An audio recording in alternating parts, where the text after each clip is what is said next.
ওয়াইসুল কুরুনি কি আলেম ছিল? খোলাফায়ে রাশিদিন ছিল, কিন্তু ওনার জন্য জুব্বা নিয়ে গেছে কে? হায় হায় হায়, হযরতে ওমর রাদিয়াল্লাহু তাআলা আনহু, আলী রাদিয়াল্লাহু তাআলা আনহু। একজন গোটা জাহানের বাদশা ছিল, আরেকজন ছিল আসাদুল্লাহ, আমার আল্লাহর সিংহ। সুবহানাল্লাহ বলবেন না? ওই ব্যক্তিরা চলে গেল বেঈরি মাআবিদ, একজন সাধারণ আল্লাহর বান্দা ওয়াইসুল কুরুনির দরবারে আল্লাহর নবীর জুব্বা মোবারক নিয়ে উপহার দেওয়ার জন্য। তার মানে কি বোঝা গেল?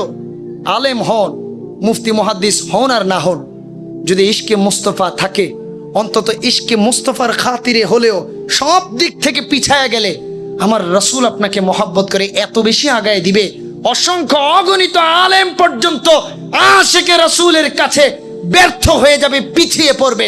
আল্লাহ তার হাবিবের ইশকের বদৌলতে ওসিলায় ওই ব্যক্তিকে সবার আগে আগায় দিবে। এমন আশিক হতে চাই কি চাই না? জোরে বলেন, চাই কি চাই না? হওয়ার দরকার আছে না নাই? নবীকে ছাড়া যাবে? যদি একেবারেই কোনো সার্টিফিকেট, আমল, আখলাক কিছুই না থাকে, আমরা একটা দোয়া করব, মাওলা গো, অন্তত পক্ষে তোমার নবীর পাগলা ওয়াইসুল কুরুনির মতো করে আমাদেরকে নবীর আশিক হিসেবে কবুল করে নিও।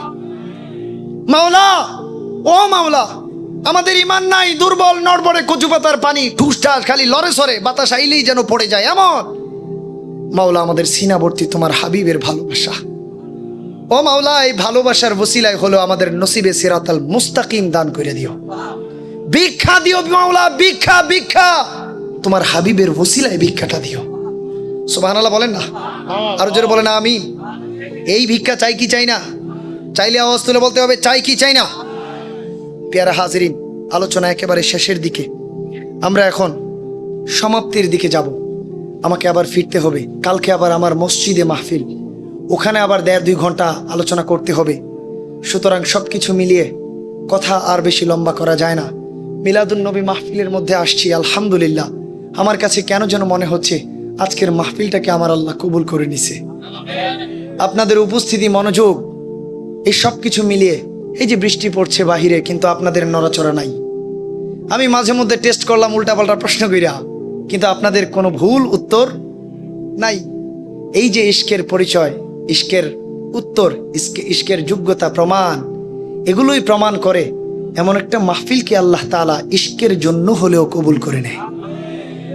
এই মাহফিল যারা আয়োজন করেছেন, আমি তাদের জন্য দোয়া করি সিনা থেকে, এবং নিশ্চিত করে বলতে পারে আলহামদুলিল্লাহ, হয়তোবা আল্লাহ তাআলা তাদের ঘাম ঝরানো পরিশ্রম, প্রচেষ্টা, নিয়ত কবুল করে নিয়েছেন। ইন্নাল্লাহ